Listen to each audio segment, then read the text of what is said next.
Hello, everyone. Thanks for your patience today. We're having some technical difficulties, but I think we're back up, and hopefully Lynnis will be back on in a second. And thank you for your patience. And happy International Women's Day. So let's hope that we can get back on. It looks like I'm good on my end, which is exciting for me. So thank you. Hi, Roz. Nice to see you. Thanks for hanging. Thanks for hanging in there with Lynnis and I. And hopefully Lynnis will be joining me in a second.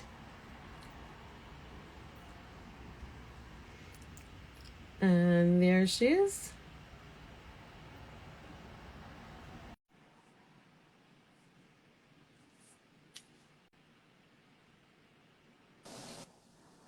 Hi, Lynnis. There you are. Hi, can you see me? I totally can see you. Can you see me? Okay. Yep, absolutely can. Hello and welcome. Welcome to Hello. Taking the Leap. Sorry for the delay today. You never No know when you're going to problem. have those technical problems, but I'm excited to have you here. And happy International Women's Day. It's an exciting day for women today. Yeah, thank you So, for so much getting a chance to share with you on this important day. exactly. So for those of you that don't know me, I'm Caryn Saitz. This is Taking the Leap. And Taking the Leap is all about conversations with women who have created their dream business. They've changed their life, and they've done it when they've been 40 plus years old, which is not that old. So thank you for being here today. My guest is Lynnis Woods-Mullins.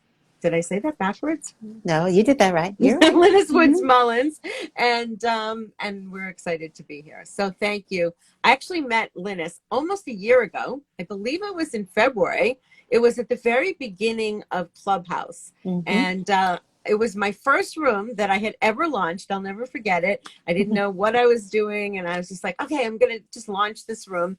And Lynnis showed up in my room. And it took a while for some other people to come on, but it gave us a really great opportunity to get to know each other. Hmm. And I feel like we've been friends ever since. And then I Hmm. went on some of your rooms, and it's been a while actually since It's been a while. I know I haven't spent any time on Clubhouse in a really, really long time. And Hmm.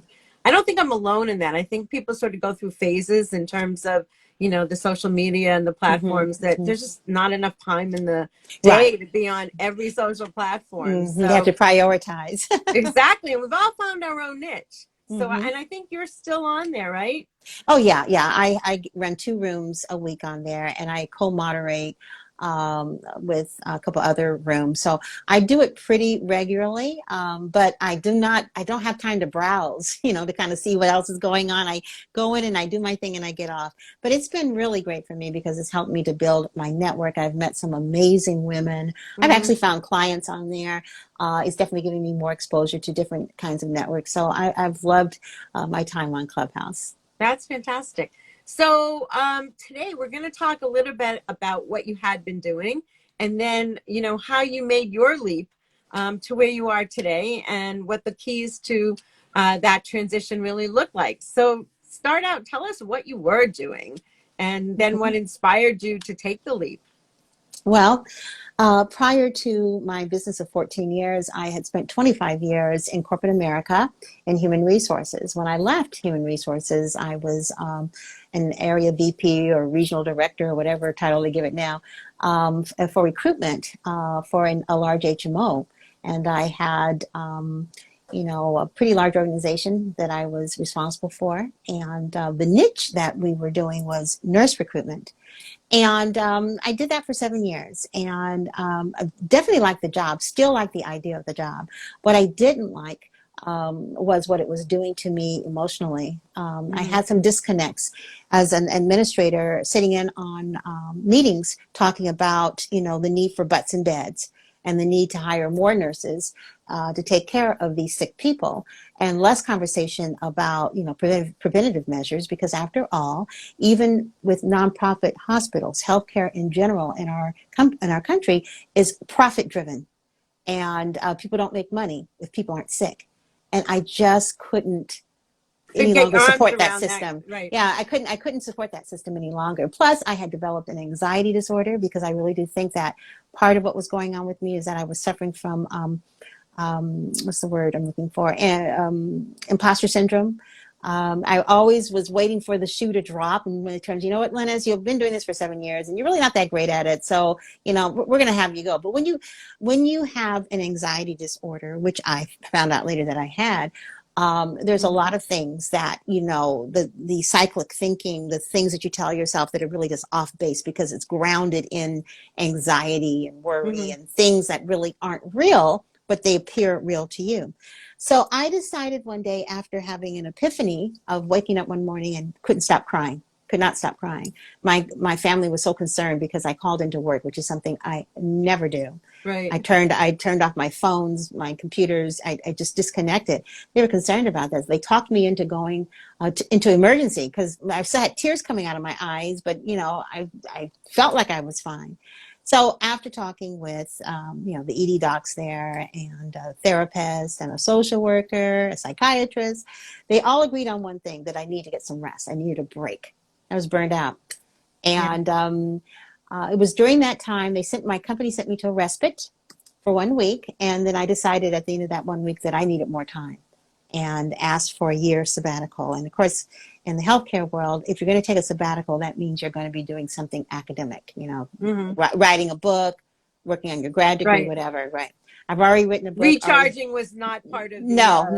protocol. I've already written a book, and I've already had gotten my MBA. So I thought, well, okay. What if I began to look at what I really want to do when I grow up? Because I'm beginning to think that there's something else. So I did. I had been, you know, kind of messing around with finding a remedy for my anxiety that wasn't grounded in pharmaceuticals. I definitely believe in talk therapy. I think that's great, but I don't necessarily believe in pharmaceuticals if there is another way. So I think the pharmaceuticals that I took, which was, I think it was clozapam, I took it for like 2 months and gained 13 pounds. And I was like, oh, heck no. And I've always been a really thin person. So everybody's like, gosh, you look great. But it just didn't feel right. I knew something wasn't right if I was gaining that much weight and never have before. It was definitely grounded in the medication.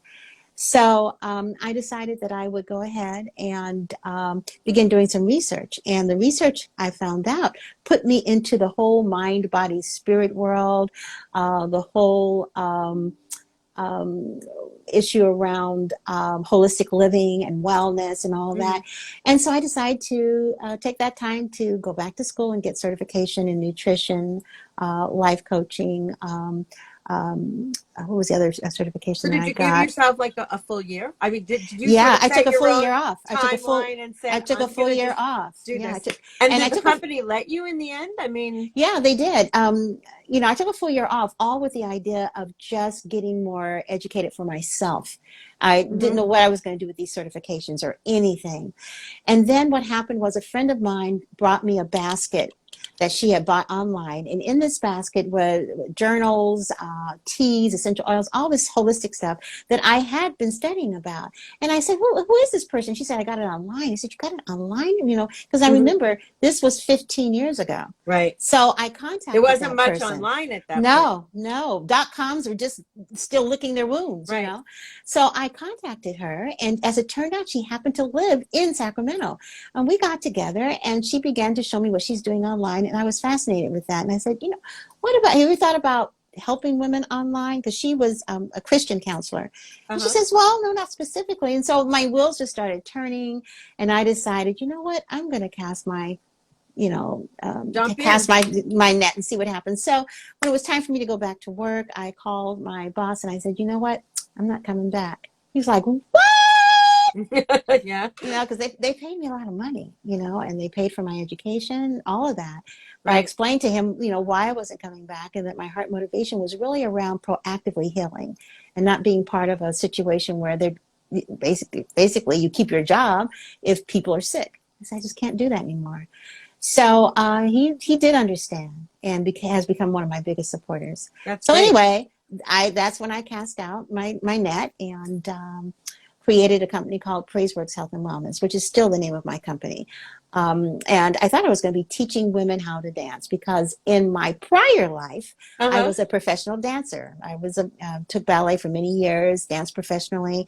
So I wasn't going to teach them ballet, but movement that was geared for women over 40, and I did do that. I rented some space and hung out my shingle for, dance Yeah. classes for women over 40. I had classes and everything, but one thing that happened was I realized that women needed so much more than that. Right? I had women that, were overcoming the results of chemotherapy and empty nest syndrome, and women who were obese, other women who were just suffering from breast cancer and in the process of getting healed from that, and diabetes, high blood pressure, one lady who had just been diagnosed with heart disease. And I was like, whoa, there's Yeah. so much more. And so that's when I began to come up with products, programs, and services to help women over 40 to heal holistically using, holistic practices, the idea of movement and fitness, Hmm. nutrition, and spiritual renewal. And from that came several brands. And of course, the brand that I am really involved with now is the Vibe brand, which is a brand that talks about women in midlife living more vibrantly, more intuitively, Hmm. and recognizing their inner beauty, their beauty that radiates out, and emerging into the real woman that they truly are. I really do believe that midlife women can vibe, and so kind of that's where I am now. That's 14 years amazing. And later, yeah. how many people, I think your community has grown tremendously. How many people are in it? Yes. When you came in, because remember I dragged you into the You community did, I at the know. last minute, kind of because I just liked you so much, and I just wanted you to come in and talk because I love promoting women-owned businesses. I think at that time I was at around 6,000.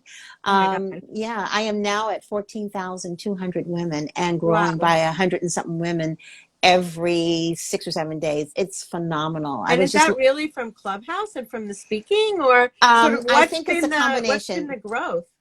It's a synergy of things. I think it's from Clubhouse. I think it's also from Instagram and Linktree and how I've been driving my chat traffic.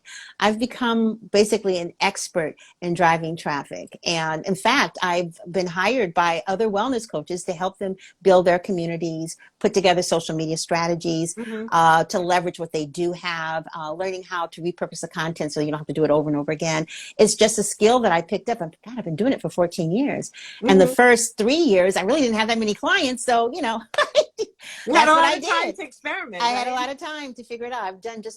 I think I've done everything there is to do online. I can't think of Wow. anything that I haven't done. I haven't made $1 million online yet. So there you go. That's a good goal, though, right?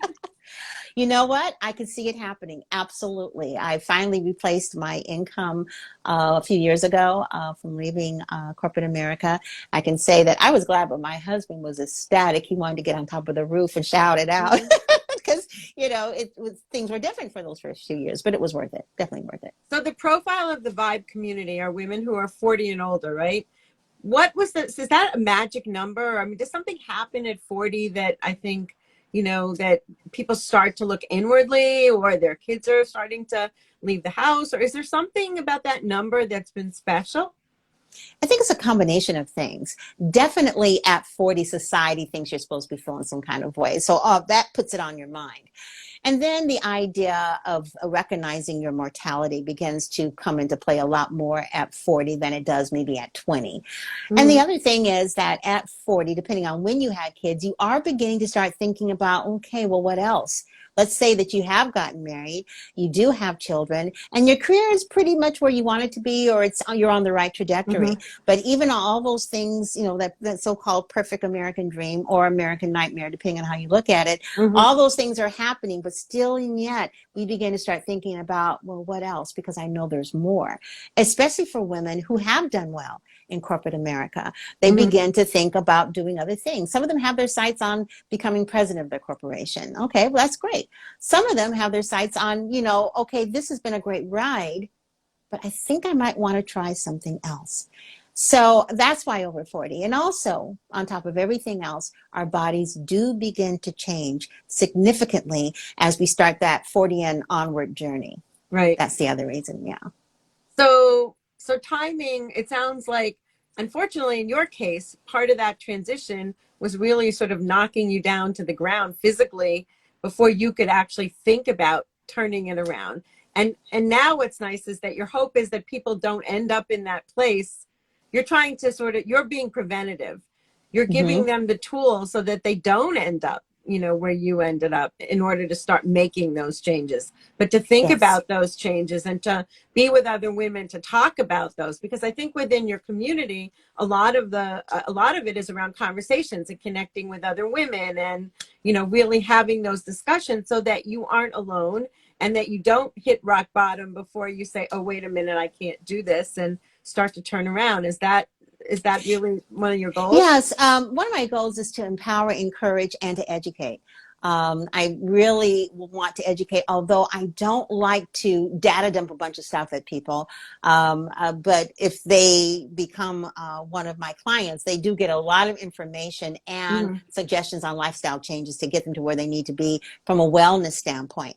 But I do want them to look at the idea of being well and to look at the idea of living holistically as a fun and empowering thing to do, and not necessarily like, oh, nutrition, I don't want to talk about that, Right. or oh, I hate fitness, or whatever the thing is.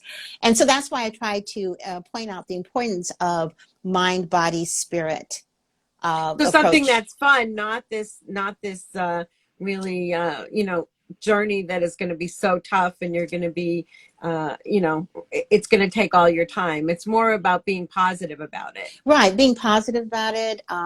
Also, forward thinking, doing something different. I think that instead of being afraid of change, we need to embrace it, because change can always bring, and I say can because it depends on your mindset, Right. opportunities to change your life for the better. When you lose a job, when you get fired, when a relationship comes to an end, when you get sick, those can all be traumatic, negative things, but they can also be viewed as an opportunity to make a change that's even better than what you had before. Right. A lot of people, I started my business at 51. So I'll be 65 in June. And a lot of people say, well, you don't look 65. And I say, well, what does 65 look like? I don't know. But I Right. understand what they're saying, because society says that at 65, you're retiring, you maybe, kick back a little bit in your retirement center, you're knitting, you're, I don't know, You're doing all old. these You're other just sort things. of You're old, you're right, right. done. Just kind of, yeah, we're kind of done. It actually starts earlier than 55. But I Right. challenge that scenario. I think that, midlife doesn't mean no life. Midlife means an opportunity to pursue and to do all the things you've always wanted to do, but just needed to be a little bit more empowered and maybe healthier to do it. And so I feel like I am my own branding. It's been 14 years. And if I had stayed in corporate America, and I'm not poo-pooing corporate America, this is just only for me. If I Right. had stayed, I know that I would probably look my age. But when you're doing something that you enjoy doing, when you're getting as much love back as you're giving out, there's something inside that begins to change, and that begins to radiate out. And when I look at my pictures at 51 and I look at my pictures now, it's like, whoa, it's a big You're difference. glowing. You're like totally, Yeah, it's a big difference, and I attribute that to the idea of tapping into all the skills, talents, and abilities that I've garnered over the years, and actually using them and helping women to do the same. And I feel that you really can't do that unless you're feeling well. And right. and for me, it's not what you look like, it's what your health is like. I know women who are size 2 that look great who are unhealthy, and I know Mhm. women who are size 22 who might look great, but they're unhealthy. So it's not so much what you look like, it's what your health is like. And many times, if you do health concerns, you peel back the layers, and they are grounded in what's going on with us emotionally, what traumas we've been through. And those are the kinds of things I help women with, is to identify the causation and work on Mhm. that, and not just what you're eating, because many times you're eating what you're eating because of mindset issues that are going on, because of traumas that you have experienced that have never been resolved. Mhm. So that's what I'm passionate about, is getting women empowered enough to do the work. And also, change is going to happen. So it's Mm-hmm. all about your perspective on it, right? If you embrace it, and if you grow with it, and if you look at it as the opportunity that you mentioned, then hopefully you're going to go in a positive direction. If you look at it as like, oh my God, what am I going to do? And you're scared of it, and you're worried about it, and you're anxious about it, right? Mm-hmm. Mm-hmm. Then you're going to be stuck in it. You're Yeah. not going to be able to sort of flourish and really and look at the opportunities and see those opportunities and then seize them. And I think that what you're talking about is seizing that moment and looking at it as an opportunity and having the courage and the inner strength to go for it. Yes, I think so. And I also think one other thing too. We need to be aware, especially as midlife women, whatever midlife means, because if I'm in midlife, then I'm going to live to be 130. So I don't know. You're living right. Yeah, I don't really know if I want to live that. What would that be like? But I think also we as women are responsible for mentoring those who are younger and providing a role model. And one thing I can say about the baby boomers, most women baby boomers, they are kicking ass. They are not going away into the dark and sitting in a rocking chair knitting by a fireplace. They are out there building businesses, becoming CEOs, mentoring others, you know, by giving them a hand up. We're doing things. We're creating things. We are not done by any stretch of the imagination. And I know that the younger generations are looking at that because my daughters tell me all the time. My daughters are in their 30s. And I hear sometimes baby boomers saying that millennials don't want to listen to what older people want to say, and Generation Xers. And I've had quite the opposite experience. Many of them are hungry for the guidance and the wisdom to get to where we are right now, because many of them are worried about whether or not they're going to get there. Right. Because of all the other things that are going on. So what I have found is that the younger generations are hungry to learn from us and to be mentored. And you know what? It's an exchange because I learned from them as well. Oh, for sure. Absolutely. Absolutely. I mean, all the stuff that I'm doing technically, it's because my interns have taken the time to teach me stuff and I stay current. And that's important, especially in midlife. I find that a lot of women, and this is frustrating to me, especially women my age, they're afraid of technology. They're afraid to get into any of this stuff. And, you know, if you wait so long to get into it, it does seem overwhelming. Right. But it's never too late to start. And there are all kinds of classes out there that can give you the basics and you go from there. But to just not do it, you know, I learned with my anxiety disorder, which I would say I'm about 97% recovered from, that fear is crippling. Fear keeps you from doing things. And as one of my favorite speakers says, I can't think of her name right now. I'll look at her. Oh, Joyce Myers. She says, you know, do it with fear anyway. Do it anyway. Right. Because a lot of times on the other side of that fear is such joy and such revelation and this zeal. You conquered it. You've done like, it. Whoa! I had that the other day. Just the other day. A week ago or so, I had to make a decision to do something financially that I hadn't done in 10 years. I've been putting it off and putting it off and putting it off. And finally, it was time for me to make a decision. So I went ahead and did it. And do you know what? It wasn't, as the kids would say, it wasn't a thing at all. There was no big deal. Right. It was done like in 30 seconds. And I was looking at my computer like, I cannot believe I put this off for so long. I could not believe it. But it was all in my head. We get stuck in our heads sometimes. It is that mindset, you know, that mindset that says, oh, I don't know, maybe I shouldn't, maybe I should, back and forth. And, you know, just going for it is, you know, is half the battle, and saying, I'm just going to do it. You know, you're talking about role models, and today really is about role models. I mean, today is about looking at the women who've come before us, looking at people who've mentored us, looking at people who've given us opportunity, and celebrating that. And I think, you know, although it's great that we have, you know, Women's Day and International Women's Day and Women's History Month, I feel like we need to honor that every day. You know, I feel as though it's so important to show gratitude to the people that have come before us, to the people who've helped us, because we all need help. I mean, there's nobody that's going out there and 100% doing this on their own. And you have, you know, mentors and role models and friends and family, and so many different people come into your life at different times. And usually when you look at it, it's at the right moment. It's just in that moment that that person is supposed to appear, and they somehow do, you know, and they get you to the next level. Maybe they don't get you to way at the top that you want to be, but they get you to that next step. And change and taking the leap is all about one step forward.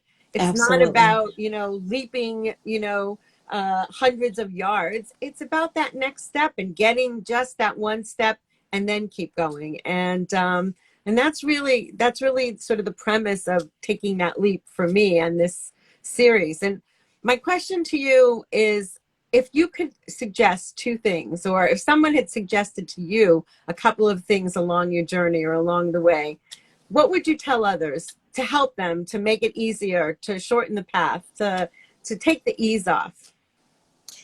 The first thing I would say that is so important, especially if you're a woman who is a driver, you know, a woman that's used to getting things done and doing a lot of different things, give yourself grace.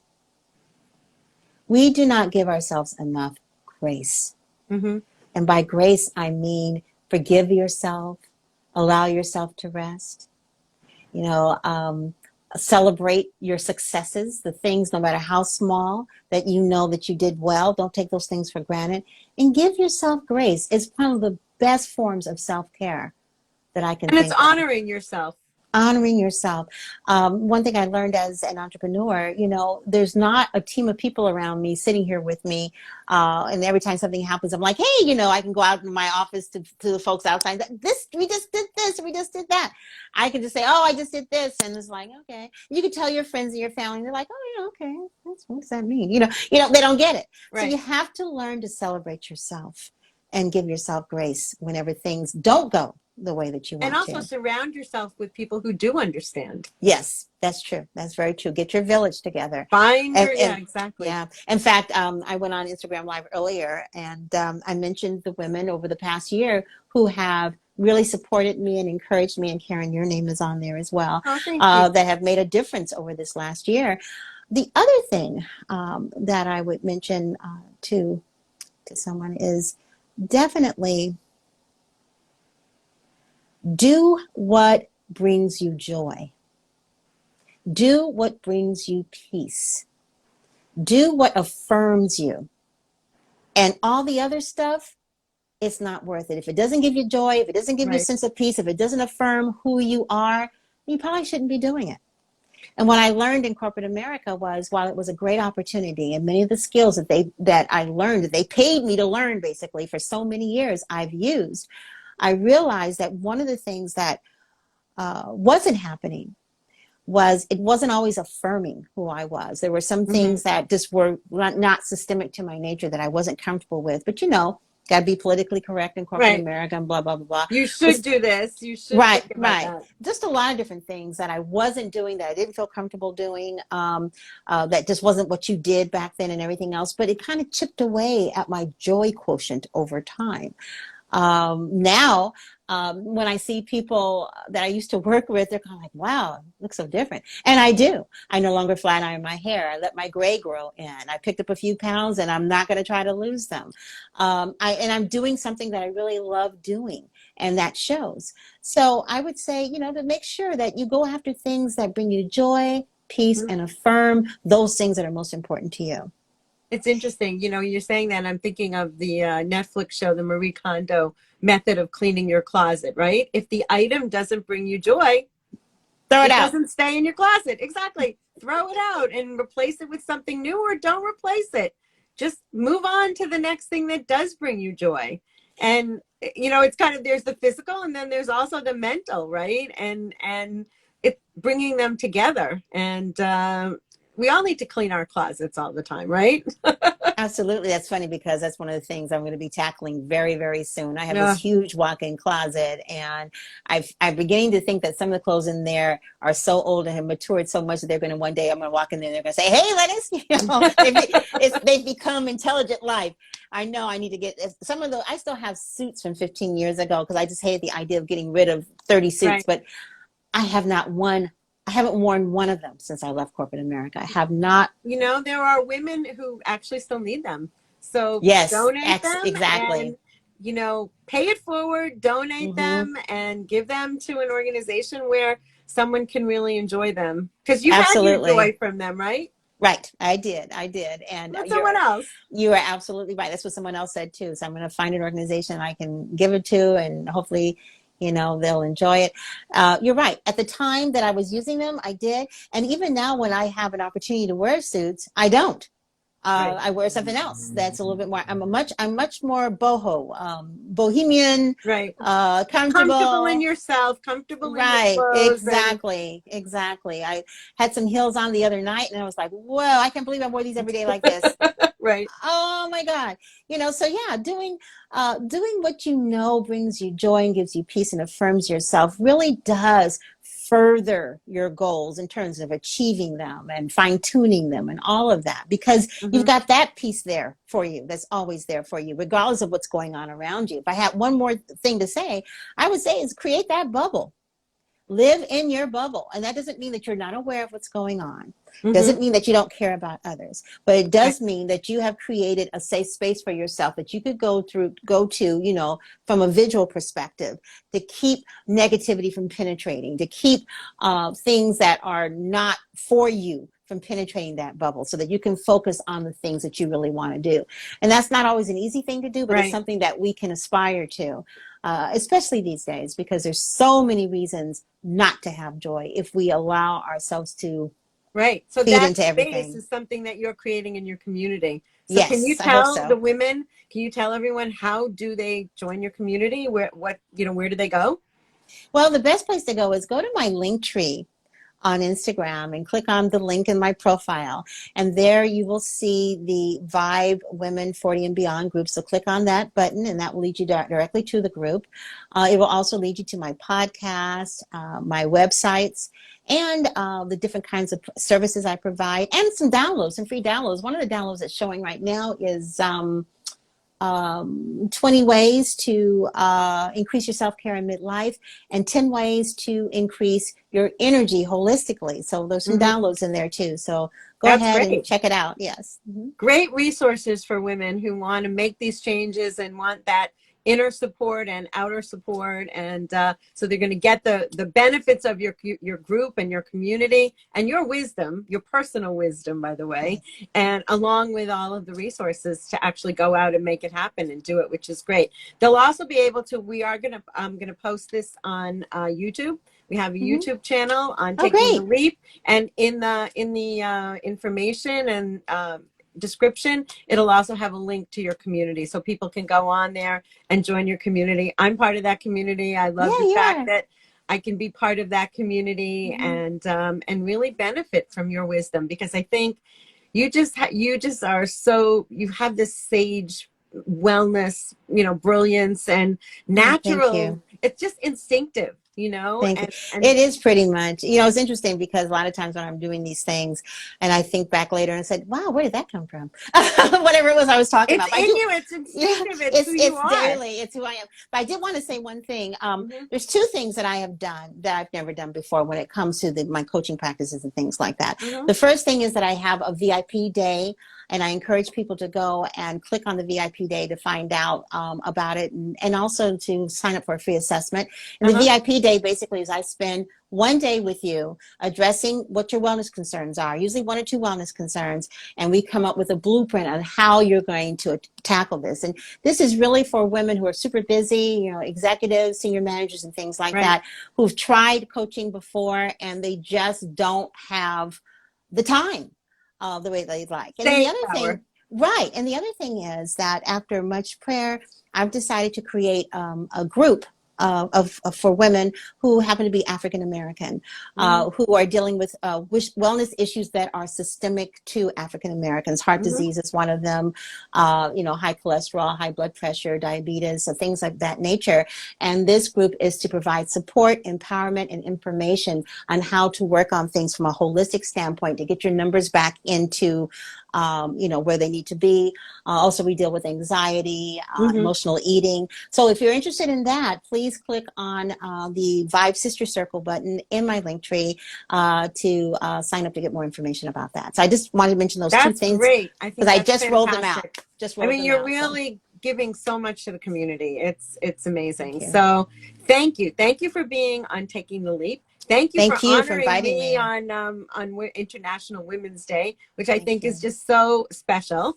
And again, Yes. I will remember that you were my first person on International Women's Day, just I as you were my first person on know. Clubhouse, and as I launch, and it means a lot. I mean, you always Yeah. remember the people that were there when you started, and you always remember the people that have been supportive. And so I personally thank you for all of your Thank you. support and your ongoing support of what I'm doing. And I look Oh, forward to speaking with you again soon. I look forward to thank seeing you you. at some point in real life. I think we all, I we know. made these friends virtually, I and know. it's hard to even imagine what it's like in real life. So I'm excited, and hopefully I'll be out in California, or you'll be in Boston, and we'll actually, Thank or you. meet Thank you. somewhere warm in between. I don't know. Somewhere warm in between. My daughter lives in Exactly. Miami, so there you go. I And think I that wanted could to, be a possibility. and I wanted to say, Karen, you should come into the group to come and talk about your series, so they'll know to come and go to your YouTube channel and your Instagram. So just Yeah, let me know when you're available, and we'll put you absolutely. on so you can talk to them about it, because I they would. are all about empowering women like you to keep doing what you're doing. Thank you. I would love to do that. And Mhm. also, we're always looking for women to tell their story and to really, to engage, to be part of the Taking the Leap series. So if there are women out there that would like to tell their story, I'd love to chat with you. So just, you can go actually on my link tree on Instagram and click on it. And I'm happy to chat with you about being on the series. It's exciting for me to do this. I feel like it's one way I'm paying it forward, and I hope that I inspire other women who want to take the leap, who want to do it, who just need that little nudge and know that there are people behind them to go out and do that. So thank you for being here today. Thank you for honoring Thank you. women, and I look forward to speaking with you again soon, Lynnis. Thank you. Okay, one more thing I want to do. I wanted Okay. to give you your flowers Oh virtually. my God, thank you. They're beautiful. I wore They're like the same beautiful. colors today. I'm wearing like Oh, pink and purple. I wanted something oh, okay. sunny and pretty and springy because we are getting snow here tomorrow. Oh So, my gosh. Well, so these were thank sent you. to I me. virtually take them, and Thank you. I, They were sent to me by someone that I met on Clubhouse. wow. Yes, and they were thank yous. And so here's my virtual thank you for all that you're doing for Well, women. thank you so much, You're Lynnis. welcome. I love it. Thank you for You're sharing welcome. with me. Okay. Thank you, everyone. Bye bye. Thanks. Take care. Have a great day. You too. Bye bye.